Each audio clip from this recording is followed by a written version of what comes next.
Excited today. I got my good friend who took me out golfing for the first time in I think 5 years or so. And it's the first time you've probably seen like consistent quadruple bogeys. I mean, at least I was consistent on every single hole. I was like mad one hole. He's like, why are you getting mad at a game that you never ever play and haven't played in 5 years? I'm like, yeah, good point. Good point. Good point. But I want to do a proper introduction. He sold over 2,000 plus properties. He sold the largest, I think it's the largest sale that's happened, $35 million property here in Utah. And the reason why that's important to understand is because this is the best networker. Okay. I'm not talking network marketing. I'm talking networking in general that I've ever met. I mean, when you listen to, and he'll tell us in a second, we'll ask him, we'll put him on the spot of the people that he's had on his podcast. His podcast is one of the top, is it for its category, top 30, top 20? It's hard to say. It bounces all over the place, but like we've had some episodes go over 100,000 listens and stuff like that. So, I mean, it's a successful podcast. Yeah, that's plenty. He's written 2 books, one of which, the second book, I just started listening to. I think I'm about halfway through that. So I'm really excited that that's on Audible. So we'll talk about that here in just a second. But like I said, the best network I've ever met. And that's a pretty bold statement because those of you that know me, you know, I've done hundreds and hundreds of interviews. You know that I do these masterminds and Jimmy's one of those guest speakers, but I'm bringing in different guest speakers every single time. And people are like, where do you find all these people? How do you know all these people? And if there's anyone that just understands the art of networking, of how to deliberately make and keep friends and be, as I like to tell him, the best word to describe Jimmy is he's just loyal. He's one of those guys I know I can just count on. He's as loyal as it gets. And so I'm excited to dive in, man. It's always fun when I get to have friends on here. We just have a little conversation. We'll talk a little bit later about we'll tell them right now. Let's just tell them now. Where can they find your podcast? And I know your book is the best place on Amazon. Yeah, the book is the best place is Amazon or Audible if you listen to Audible for the audiobook, or my podcast, boom, is on iTunes or Spotify is the 2 main places. Okay, so you end up where you're headed, which has some really cool life lessons along with just, I mean, there's just so many good lessons as I'm listening to it. And I love the Chris Farley reference in there. That was pretty epic. And I actually thought about that the other day, which is some of the things you've gone through of the highs and the lows. And in the end, it just doesn't really matter. It's like you've gone through the highest of highs, the lowest of lows, highest of highs. In the end, you got that compass there because we just talked about being internal versus external. So let's talk about networking because you've got some pretty insane friends and talk about some of the experiences. I mean, you can start out with, you know, what's the connection with being able to sell a home, the most expensive home in all of Utah, or it could be getting on football fields and going to Super Bowls and being, you know, on the field at Super Bowls. You're always the guy that's everywhere. I'll watch in the NBA and it's like, oh my goodness, there's Jimmy on the screen. I'll watch the NFL Super Bowl. There he is. I'll watch like Final Four different places. Like, doesn't matter what it is, man. You're just like well connected. And I think this is relevant for all aspects of our life because these days, let's be honest, best insurance policy, it's your skill set and your network, right? You can't rely on your college degree. I'm not ripping on college. I'm just saying you can't rely on that. You can't rely on your job. I'm not ripping on jobs. I'm just saying that's the best insurance policy. So people want to hear from you, not from me. So let's hear some of the secret sauce strategies, my man.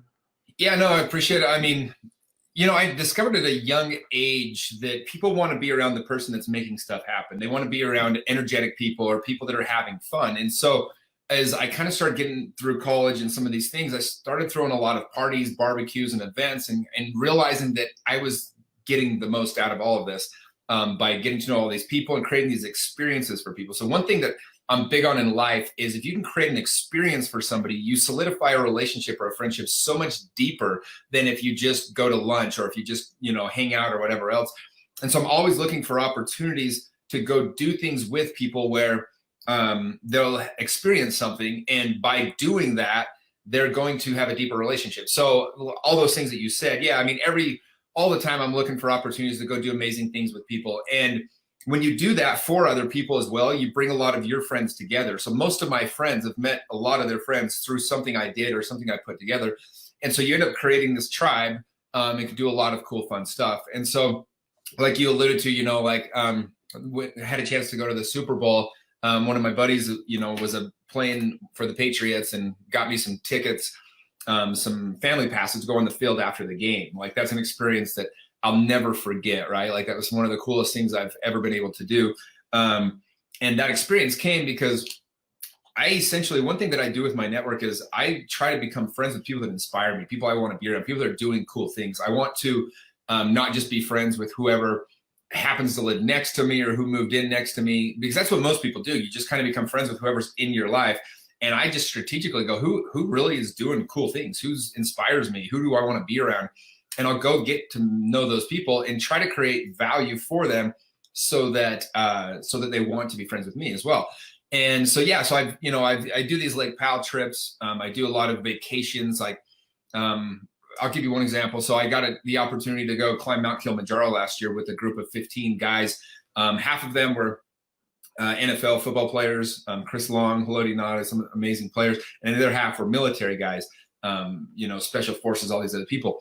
And I got the chance to do that because one of the guys that was going, he's a special forces guy, he's a buddy of mine named Jason Van Camp. And I met him because when he moved to Utah, he didn't really know anybody. And I introduced him to a lot of friends and took him on these trips that I was going on. And we became really good buddies. And then he got the chance to do this. He's like, dude, I think a spot opened up. And so he, created this opportunity for me to meet them. And then when I got there, I created value and just tried to be, a friend to everybody that was there. And since then, we've stayed very close to a lot of these other friends. Like, in fact, one of the guys that I met there is a guy named Dave Vabora. And we went to Costa Rica earlier this year for a week and, did a little retreat down there. And then he and I became super close friends. And then from him, you meet these other people and it just kind of starts to spread. But one of the things that a wise man once told me, he said, at the end of your life, you're only going to be able to remember the remarkable moments, the really special moments of your life. He said, so you need to try to create as many special moments as you can to feel like you've lived a longer life. And so I just say, worst case scenario, it's just a fun way to live if you do these cool experiences. So I'm always looking to do that. But again, it's doing everything, expecting nothing in return. Nobody owes you anything, but just be a kind of person that people want to be around. And the benefits seem to come from that. And you live a really interesting life. Well, I mean, I look at you as so different because how do I say this the right way? A lot of times people look at a realtor, right? And they're like, a realtor, not in a bad way, right? But you don't think of a realtor as just wildly successful like you've been. And you took it and looked at it much more than a realtor, like you said. I mean, I want to put this in perspective, guys. The way I really got to know Jimmy is we had known of each other, met each other a couple times vicariously through different friends. I'm putting together this Lake Powell trip and I reach out to him and say, hey, can you help me? We're going to have 2 houseboats. We're going to have a bunch of people, probably 80 people there, which we had 80 people. And I said, can you help me? He helps me put this together. And I'm like, how much do I pay? He's like, absolutely nothing. Doesn't pitch anyone anything. He was all about being intentional of providing value. Through that, we got to know each other a lot better. Through that, there was another friend, Jeremy, there that, you guys knew of each other, but got to know each other better there as well. Woody Woodward was there, got to know him better, which is just kind of crazy when you think about that. And then as a realtor, this guy all the time, remember going to his events, like the biggest, I think the best, I can't say the biggest because the Stadium of Fire is the biggest, but the best fireworks show in all of Utah, the 4th of July. You got thousands of people there. He's doing that. He's got Easter egg hunts. He's providing value. And it's not this pitch fest of buy. And when good movies come out, you're out there and you're inviting my wife and I, and we're going there and we're going to these movies. So when he talks about experience, I just want to be more deliberate and clear so that everybody understands like how well he's doing. He's talking about putting together these different trips and different things. I mean, he just put together a birthday golfing outing that I went on. He's putting together another event. Hopefully I'm in town for that in 3 or 4 weeks with, 8 guys, just incredible human beings. And so he's truly a professional at making and keeping friends. I mean, I went to him on some advice for writing the book, The Game of Networking, as I went through that process. As I was trying to create the How to Win Friends That Influence People modern day version. And so I just want everybody to really understand that, because I think sometimes people think in network marketing is it's always just pitch.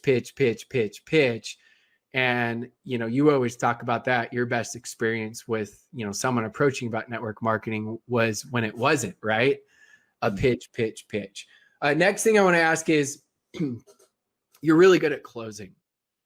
And when I say that, I mean in anything, but let's just talk real estate, for example, and we can apply it to network marketing, direct sales, everything else. One book that changed your life a long time ago, I don't even remember, I think it was called The Platinum Rule or something like that. And you started understanding different people's personalities. And I remember you and I were doing a mastermind. I thought that was just so brilliant. You're talking about how the analytic specific questions that you would say rather than closing them. And there were questions you would ask right away to figure out what type of personality they were. Yep. And then you would communicate to them. So I think that's important to share because, you know, the word closing and how to talk with people really scares a lot. Yeah. So, I mean, my mentor would always say a perfect close is just a natural ending to a great presentation. But you have to know, so it's called the platinum rule because the golden rule is do unto others as you want done unto you. And the platinum rule is do unto others as they want done to them. And what I didn't understand until I kind of learned this was that there's 4 main behavioral styles and they all want to be treated differently. You've got the driver, the expressive, the amiable, and the analytical. And it's a different closing process for all of them. You want to treat them differently. So like for me, I'm a high driver. If somebody starts getting analytical with me or they start trying to like lovey-dove me at the beginning, I know that the driver's biggest fear is being taken advantage of. So if they're trying to like sweet talk me, I'm immediately turned off by it because I'm like, dude, get to the point. What do you want from me? Whereas with an expressive, their number one thing to talk about is themselves. Their biggest fear is not being liked and they're very spontaneous. So with them, you want to talk about them all day long. You want to get them talking. You want to, you know, and then you can close them accordingly. With an amiable, they want to be part of something bigger than themselves. They want to be part of a team. And so you mentioned there's a question you can ask. And there's different questions you could ask, but one really good question, you just ask somebody what, you know, to describe their house, or you ask somebody what they do for work. And they'll tell you based on what they say, you'll be able to know who they are. So for example, when I'm like, want to find out what behavioral style somebody is before I sell my house, I say, please describe your house to me. And if it's a driver, they're short and to the point. They just care about the result, not the details. So they'll go, I don't know, 2,500 square feet. It's like, I don't know, what do you want to know? And I'm like, that's good. I got it. If it's an expressive, they're going to talk about, oh, it's the best house, blah, blah, blah, or whatever. They're going to talk about themselves. They always talk about themselves. They can't help it. If it's an amiable, they'll talk about the neighbors, that they want to find a good family, like how sweet the whatever is. And then if it's an analytical, they'll give you exact numbers. They'll be like, it's 3,422 square feet. It's on 2-3 acres. They'll talk half as fast as I am right now. And they'll go through all this. And so I know immediately, okay, I know how to close this person. So like, for example, with an analytical, like an amiable wants to be a part of a team. And so when I talk with them, when I first meet them, I'll put my hand on their arm and I'll say, hey, thank you so much. I'm so excited to be a part of this team with you to sell this house. And then when I go to close them, I say, listen, I'm going to need your help. They always want to help. So I say, I need your help. If I'm going to get this house sold, I can't do it alone. I need you to help me with it. Here's what I need you to do. And and the goal is to find a family that will love this house as much as you have. And then they're like, oh my gosh, this is my guy. It's not manipulation. You're literally treating someone the way they want to be. Like, I want to be treated the way that I know I like being treated. So it's this, you're just really understanding how somebody wants to be treated. With an analytical, their biggest fear is being wrong. They'd rather not make a decision than make the wrong decision. And so they'll be paralyzed by decision-making if they don't have all the facts. So I spend 2 hours with them. I'll give them graphs. I'll give them charts. I'll give them all the stats. I'll give them everything they need to see. And then instead of asking them to close, that's the only one you don't want to close on the spot. I'll say to them, I say, listen, I know this is a big decision for you. And the last thing you want to do is make the wrong decision. So what I want to do is give you all this information tonight so you can digest it all. Here's a couple of references. I'd like you to call them and see how the experience was working with me. And if you like what you hear, I'll call you tomorrow and see if you have any additional questions or if you want to get to work. And they're like, great. They take it home. They look. Everyone else is trying to close them on the spot. They're like, I don't like being pressured here. I could be wrong. And so with me, by the time I call them the next day, they've called my references. They've done all the research. They're like, yeah, we're ready to roll. And so by knowing the difference of how to close people or how people want to be treated, you're able to become much better friends with them. You're able to connect better, and especially you're able to close better. Love it. Another really important question before we go into maybe some of your success type formula is red vines or Twizzlers? Red vines, gross. It's like plastic. Twizzlers are gross? Oh yeah, terrible. It's the wrong answer. Twizzlers are terrible. People are always just one side or the other. There's no in between. It's like love them or don't. I love it. It's always the same. Um, what would you say if someone came to you, right? They want to, I know it happens all the time. People are coming to you asking for help and coaching and different things, and they're your apprentice. If you were to give them, I don't care what it is, 2, 3, 5, 10 steps, whatever it is for having success, what are some of those principles or steps that you would give them if they're starting right now to have success? So success is actually just a formula. It can be done by anybody. And what it is you learn what to do, you learn how to do it, and then you do it a lot. Like that's literally all it is. So you get the skill that you need. Like figure out what you want to do, get the skills that you need from coaching or training or your team or whatever it is, and then you just do it all the time. You just do it over and over again. I tell people, that anybody that sticks with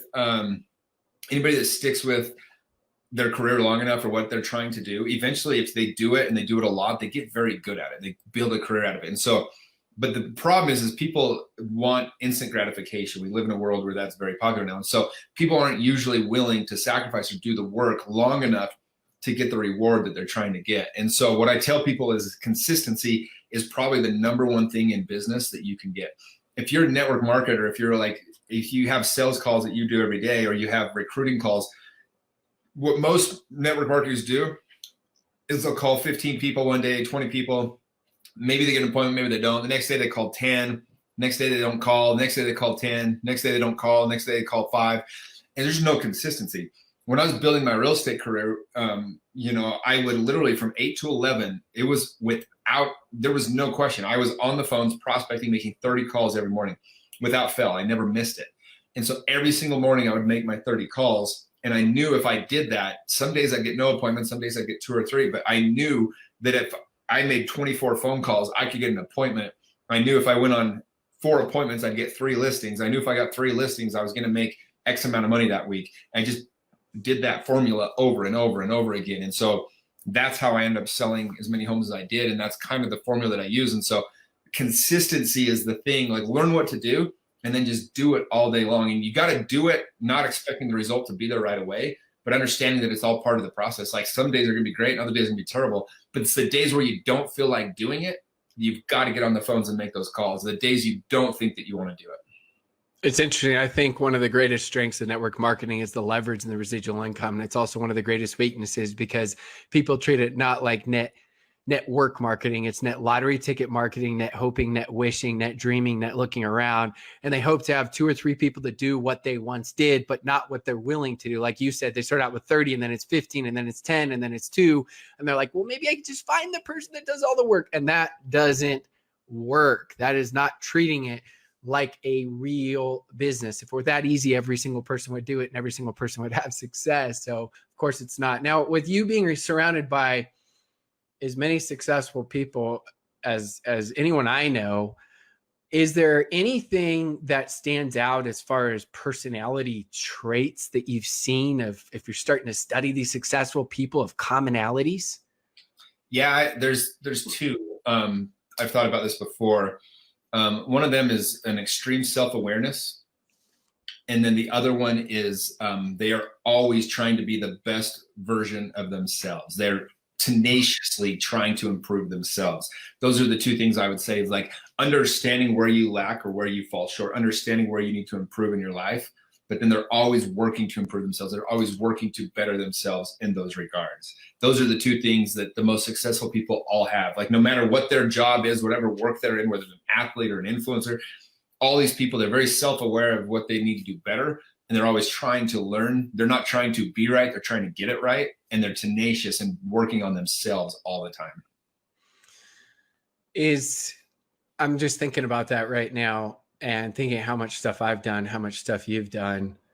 How much personal development do you do? And I know that's hard to quantify, but maybe if you include personal masterminds, big paid masterminds, maybe give us just specific details. Reading, because I know it used to be just books and now it's books and podcasts. That's hard to quantify, but give people an idea so they've got tangible things to know what to strive for, because you've dropped an insane amount of money on masterminds, man. I know even one you spent over six figures just to go attend. And that was a pretty cool experience when you went and hid in the bathroom as well. So maybe you can share that. Yeah, no, I've spent over $600,000 in my life on training, education, coaching, masterminds, events, all these things.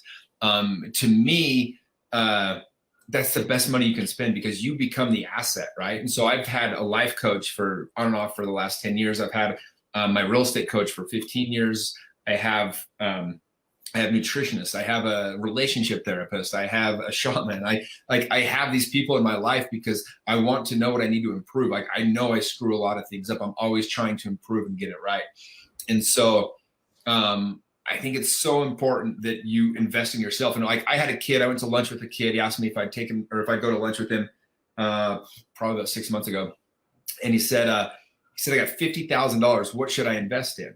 And I said, and he like runs a sales team. I said, invest half of it, 25 grand in yourself, and invest the other half in your team. Get them coached up and get yourself coached up and invest all of it in you. He goes, no, I mean like houses or stocks. I go, oh, I know what you mean. Invest it in yourself and your team. Like that's the best thing you can do with $50,000 right now. And I explained it to him. And then when we were done, he's like, I think I'm going to invest in this golf thing. I'm like, oh my hell, kid. You didn't listen to a word I said, but whatever. It's all good. But my point is all the money that you spend, like if you become the asset, you're never worried about work. You're not worried about like money. You're not worried about those things because I know that I'm the asset. I know I can go get 100 different jobs that would pay me what I need to get paid to have a good life. Like, you know, and you're working on those relationships. I'm spending money all the time to bring people together, to have experiences, to make people's lives better. Those are the things that I spend money on because that ultimately is creating this life that I get to have with all these people that I love and care about. And so to me, that's the best money you can spend. Yeah.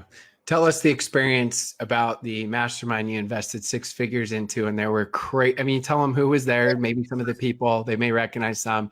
And then I love hearing, because Jimmy is the ultimate extrovert. Jimmy is the ultimate.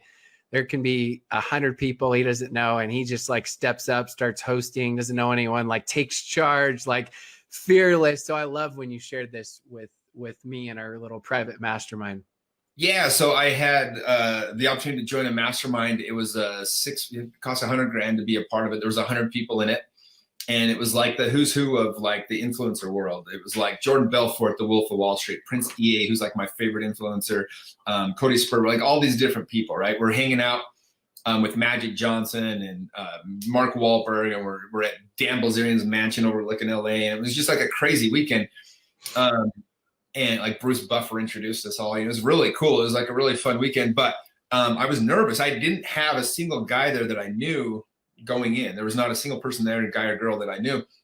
So I was kind of like, man, I'm a little nervous. Like, and I'm a realtor. Like these people all are like very well known. I'm trying to like build into the influencer space. And so like, I was like, nobody wants to care who the realtor is, you know? And so I'm like, ah, shit, I don't have anybody to edify me here. I don't have anybody to kind of have my back or to let them know that I'm like more than a realtor. And I'm just like, well, I'm just going to go start talking to people. And I realized I was like getting super nervous about it. And I never nervous in a social setting. And I caught myself in the bathroom, like kind of hanging out in the bathroom for a second. I was like, what am I doing? Like I paid $100,000 to be here. I need to go meet some people. And I just decided, I like, all right, put my, fears or ego aside. And I just went out and I ended up becoming close friends with a lot of these guys and got to know some amazing people. And, I ended up working with Prince EA now in a video that we just did and some cool projects together, and became good friends with him. And all these people were so cool. I just like, it was my own ego that was like, oh, I don't belong, or maybe they won't like me or whatever else. And so it was cool though, because I got to experience probably for the first time what a lot of people feel in normal social settings. I've never felt that in most groups, but I was intimidated for sure. And it like was really eye-opening to me. I was like, okay, like I need to have more awareness or empathy for other people when I'm in networking groups, because I know what they feel like now. I didn't like it at all. I was like super anxious, and stuff. So that was just a fun, cool little experience. And I love the fact, I remember you talking about one of the big insights was how important it is to feel uncomfortable, because that's stretching yourself. And for you, it was like an eye-opening experience, right? I had to pay that amount of money and go to that experience to get myself uncomfortable enough to grow again, right? And so, because I could go to events all day long here in Utah, and there's no growth in that. I wouldn't have experienced that uncomfortability. And so, yeah, to me, I was really, even as I was like stressed and like nervous, I was appreciating them, like, oh, this is going to cause me to grow. It was really cool at like having that duality of the experience. Well, let's finish telling us now. First off, go find Jimmy on. You can search him up, Jimmy Rex. You'll find his podcast on. I think is it any platform? Is it mainly Apple? I think it's on Spotify and iTunes. Yeah. It's on other ones, but those are the main. On a couple. It's on Google as well. I know that because I found it there. And then tell us. Let's finish real quickly with what was the premise of your last book? Because you're so good at telling stories. You have so many stories, and then you bring it into just principles that help everybody in all aspects of life. So tell us about it. Yeah. So, I mean, I wanted to write a book that shared a lot of my experiences, and I wanted to kind of do it in a way that would inspire people to, I mean, one of the things that, that I know is that people on their deathbeds, they don't regret the things they did. They regret the things they never did. And most people, unfortunately, are afraid to take these risks in life. They don't like the uncomfortability, the growth and all that. And so they kind of play it safe. But in reality, playing it safe is the danger, because you miss out on all of the opportunities that, or the experiences that you could have had. So the book, I followed the hero's journey, which is Joseph Campbell. And basically is every one of us has the opportunity to be the hero of our own story. And this teaches you that, you know, there's different areas along this path of becoming a hero for yourself.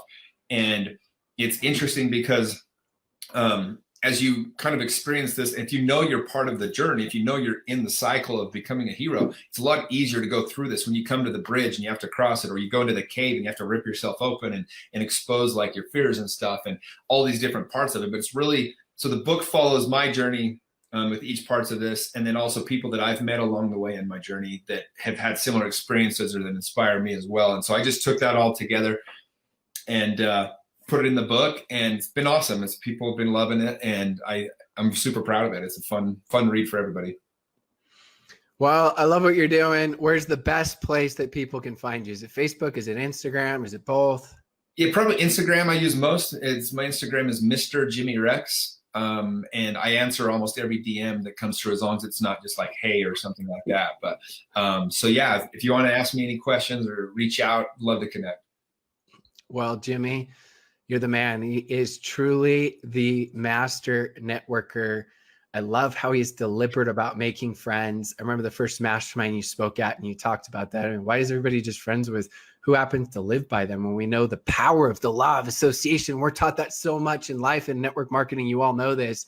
And so he's very deliberate about that. And it's like I knew that, but you saying it really, really opened my eyes. So I appreciate you. I appreciate how loyal you are. Such a great friend, great leader who's making a huge impact and influence. And sorry, we got to finish with the most important thing. OUR. Tell them you've been on 11 different missions, I think. Like, tell them OUR. We got to finish with the most important thing. Yeah, there's a group that I've worked with called the Operation Underground Railroad. Go undercover and help rescue kids that are being sex trafficked. And I've had the chance to go 11 times with that group to a foreign country and work on one of these ops. And it's pretty amazing work, man. We've been able to help rescue over 100 kids just in those ops that I've been a part of, and arrest over 30, 40 traffickers. And so if you're interested in helping that cause, you can check it out. Operation Underground Railroad, OURrescue.org is the website of that. I appreciate it, my man.